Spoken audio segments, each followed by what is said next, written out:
Pois é, gente. Um vídeo pesadinho, triste, a gente fica com o coraçãozinho apertado de pena dessa moça que está passando por tanto sofrimento no pós-operatório de lipo. Mas a gente sabe que não precisa ser assim. Na verdade, a gente tem que ter um esclarecimento bom no pré-operatório e, principalmente, prestar mais atenção no que está dizendo o seu cirurgião do que no que está sendo postado e o que a influencer está falando na internet. Lembrando sempre que o procedimento cirúrgico começa lá atrás, na consulta de avaliação e também nos exames e todo o controle do pré-operatório. Então, meninas, quais são os exames que a gente precisa de pré-operatório para uma lipoaspiração?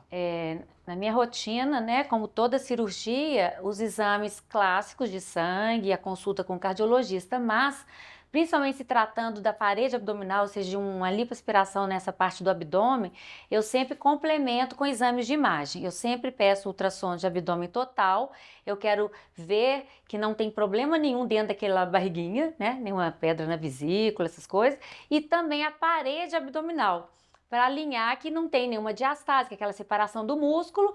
Às vezes eu consigo identificar alguma hérnia, né, e alinhar melhor o plano cirúrgico dessa lipoaspiração. E às vezes até adiar essa lipoaspiração.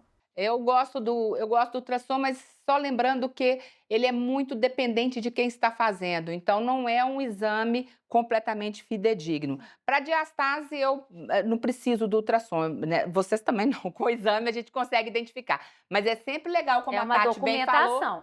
como a Tati bem falou, aquela documentação que você tem mostrando Uhum. para paciente, é muito legal isso Eu acho que mesmo. ela entende melhor também. Pode ser, é. E aonde deve ser realizada essa cirurgia? Bom, a cirurgia de lipoaspiração, gente, ela sendo primária ou sendo complementar a outra cirurgia, ela sempre deve ser realizada por ambiente hospitalar.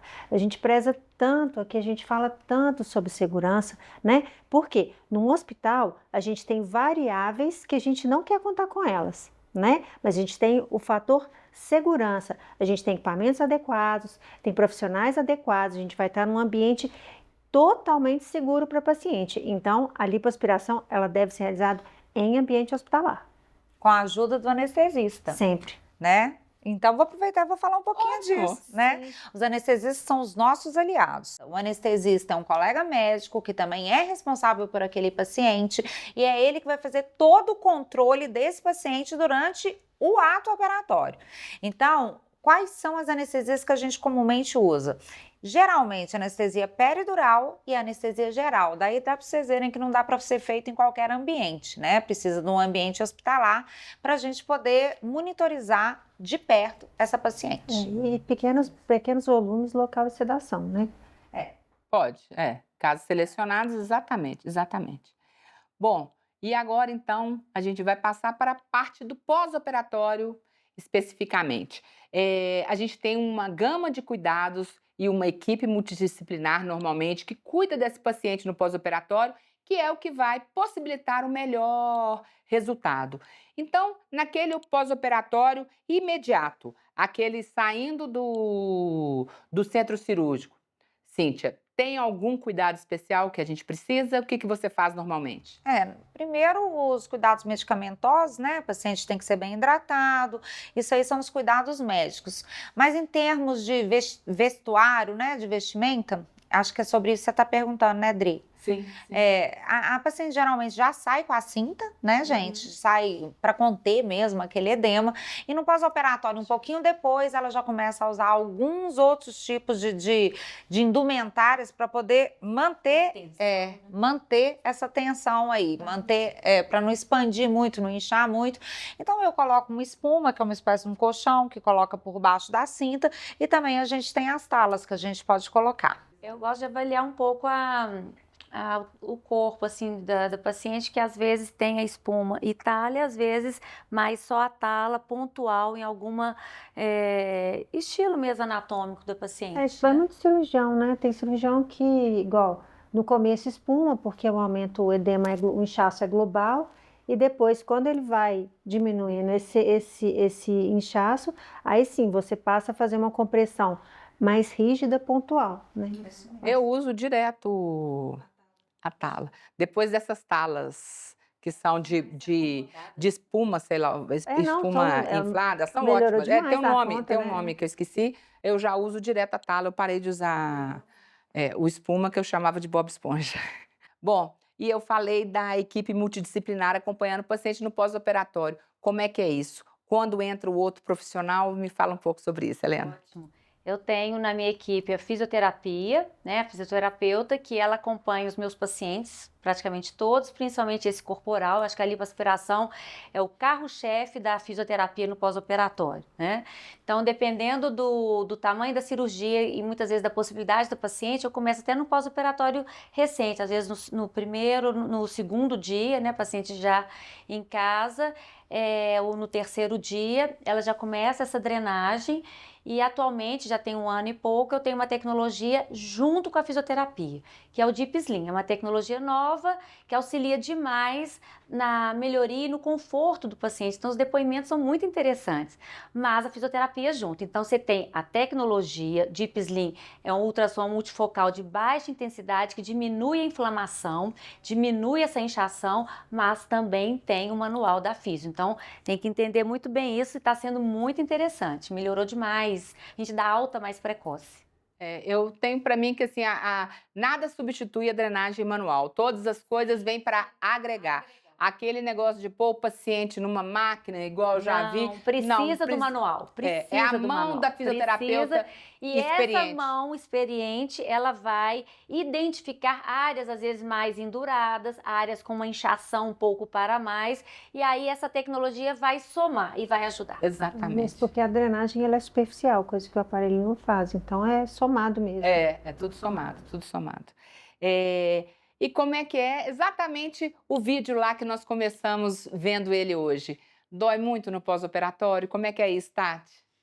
Dor é muito relativo, né? Depende intimamente do limiar daquela paciente. Tem pacientes que vão fazer cirurgia e já se submeteram antes, então a cirurgia secundária, naturalmente, tem um tecido todo cicatrizado ali dentro, que na manipulação ele é mais álgico mesmo, ele dói mais, né, na manipulação. Mas geralmente a dor é muito relacionada à individualidade. Mas, por exemplo, geralmente onde a gente tem o tecido mais fibroso, mais atrás, mais grosso, a derme mais espessa, na Mais região aderida, posterior, ela é mais doloroso, por exemplo, do que em região anterior. Né? As costas sempre doem mais do que a frente, né? Então tem algumas peculiaridades em relação a ser cirurgia primária ou secundária, em relação à individualidade do paciente e em relação a ser anterior ou posterior, e dependendo do lugar geográfico. Gente, eu posso dar um depoimento pessoal? Eu fiz mais ou menos como essa menina fez. Na minha primeira lipoaspiração, que foi a lipoaspiração dos culotes, eu lembro que no dia seguinte eu acordei e falei, meu Deus, onde é que eu tava com a cabeça? Porque doía tanto, que era uma dor que eu fiquei arrependida de ter feito, mas passou rapidinho, né? Com 2 dias a dor já tinha melhorado completamente, eu estava muito feliz com o resultado. Então, mesmo que às vezes o primeiro momento seja aquele momento de muita dor, né? E a gente chega até a ficar um pouco arrependida de ter feito, ter paciência, obedecer as recomendações do médico, geralmente vai vir aí um analgésico bacana para te ajudar a tolerar esses primeiros dias, porque depois a gente fica muito feliz de ter tido coragem de fazer. Não, aí você vai se ver no espelho e você fala assim, não, tomara. Você fala, valeu a pena. Eu acho que na hora que vira a primeira semana, tudo muda. Tudo muda. Na verdade, não só na lipo, mas em toda cirurgia plástica, a gente já espera, a gente como cirurgião já espera aqueles primeiros momentos de um certo arrependimento, uma depressãozinha mesmo no pós-operatório. É aquela depressão que você, pra que eu inventei isso? Fui inventar moda e você tá com dor, você tá dependente, então dá um baixo astral. Mas pensa sempre, vai passar. Tudo passa mais ainda quando você se olha no espelho e vê o resultado bacana que muitas vezes a gente tem, não é verdade? E aí, Helena? Aí tem aquela apressadinha. Quando é que eu vou ver meus resultados, doutora? No bloco. Ela já quer saber quando é que ela vai ver o resultado. Apressado é um ser humano, né? Ele quer, e a maioria hoje parece que quer mais para ontem, né? Ele quer ficar pronto antes de operar, inclusive. É muito importante alinhar E isso ninguém fica pronto na mesma hora, nem no dia seguinte. Tem todo, já acabamos de falar aqui de um pós-operatório, com multidisciplinar, com fisioterapia, com tecnologia, sim ou não, mas o tempo, né? Um mês, você já vai estar melhor do que naqueles primeiros dias. Eu acho que 3 meses é um período muito bom para a pessoa já sentir tudo aquilo que foi falado e programado para acontecer. Então, geralmente, 3 meses já está melhor, 6 meses, fantástico, né? E se essa pessoa entendeu e vai contar para o corpo dela que ela quer aquela mudança, então mudou hábitos, ela vai manter esse resultado e muitas vezes com um ano ela vai estar melhor ainda. Tati, e as tais tão temidas fibroses, o que são, como que elas interferem no resultado e o que a gente faz para tentar melhorar isso? Na verdade, as fibroses são aderências a planos profundos do tecido. A lipoaspiração ela é realizada mais profundamente. Se a gente tem alguma superficialização ou então faz uma lipo muito exagerada, né? E aí a gente precisa, na verdade, no pós-operatório, se isso acontece, a gente precisa entrar num processo de reabilitação, seja como fisioterapeuta ou como esteticista, que ela vai entrar reabilitando, readequando. Então aquilo lá a gente tem que é uma cicatriz, né? Só que é uma cicatriz que ela está inadequada. Então, assim, feito o diagnóstico, então é muito importante o cirurgião, eu acompanho pessoalmente as drenagens, no começo principalmente, quando começa a se insinuar uma fibrose, você vira para fisioterapeuta ou para o seu esteticista, olha, trata mais aqui. Quanto mais precocemente ela for tratada, melhor o resultado. Então, assim, para ninguém ficar, nenhum paciente ficar com medo, né? É muito difícil se seu cirurgião ele acompanha de pertinho, né? Isso é muito importante para a gente dar tranquilidade nesse processo. E assim, o tratamento precoce, né? Então, se a gente anda junto, olha bem direitinho, é muito difícil dela evoluir, né? E a gente precisar fazer uma reintervenção cirúrgica. Mas geralmente o tratamento é conservador e com sucesso. E agora, tem aquele mito que a gente ouve direto. Não adianta nada fazer lipo. Todo mundo que eu conheço perdeu sua lipoaspiração. É isso mesmo, Cíntia? Olha, eu vou te falar, se a pessoa realmente engordar muito, a chance dela perder a lipoaspiração é muito grande.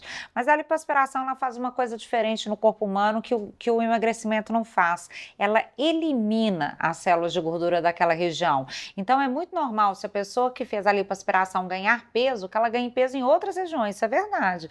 Então, às vezes as pessoas falam assim, eu lipei a barriga, agora meus braços tão grossos, ou, enfim, ganhei gordura nos braços, porque a barriga já não tem tantas células de gordura assim, portanto você não vai ganhar tanta gordura no abdômen, mas se você continuar engordando, os outros tecidos que não foram lipoaspirados, eles vão absorver essa gordura e você vai acabar tendo um aumento da espessura, do diâmetro dessas outras regiões. Então assim, Adriana, a gente sempre tem que falar, o resultado da cirurgia ele é mantido se a paciente se comprometer com esse resultado, porque não adianta nada a paciente fazer uma lipoaspiração ou fazer qualquer outra cirurgia plástica se depois ela engordar tudo de novo. Então, assim, realmente ela vai perder o resultado. E às vezes fica com o corpo feio, porque você falou, aonde tirou as células de gordura, ali não vai engordar igual numa área que não foi aspirada, que naquele momento que ela tinha feito a lipoaspiração, ela nem tinha gordura ali para ser aspirada. Então fica uma coisa desproporcional. Então você tem que contar para o corpo que você quer ficar daquele jeito, mudando o hábito. Claro. É o que você falou, né? Porque o ganho de peso, o acúmulo de gordura é uma questão matemática do que você está ingerindo com o que você está gastando. Então, se você está ficando num saldo positivo, ou seja, está sobrando caloria no seu corpo, você vai acumular isso em forma de gordura. E ela vai para onde tiver a célula gordurosa, o adipócito. Como a Cíntia bem explicou, a região lipada vai ter um menor número de células, vai estar menos apta, menos afim de acumular gordura. Então, você vai acumular em outra região. Não se engane. O excesso que você comeu, que você ingeriu, ele não vai evaporar, flutuar. Não, ele vai ficar em você, não tem jeito. Tá cheio de adipócito, assim. Em algum lugar ele vai parar, não é mesmo? Então, fechando esse bloco do programa, lembre-se, não é o vídeo do TikTok, não é o post de Instagram e nem aquela mensagem que sua amiga te mandou que vai pontuar a sua indicação, a sua opção por fazer uma lipoaspiração e como você vai se comportar no pós-operatório. E agora nós vamos passar por um outro bloco, um que particularmente eu adoro, e a lipoaspiração neles. Nós não vamos deixar os meninos de fora, não.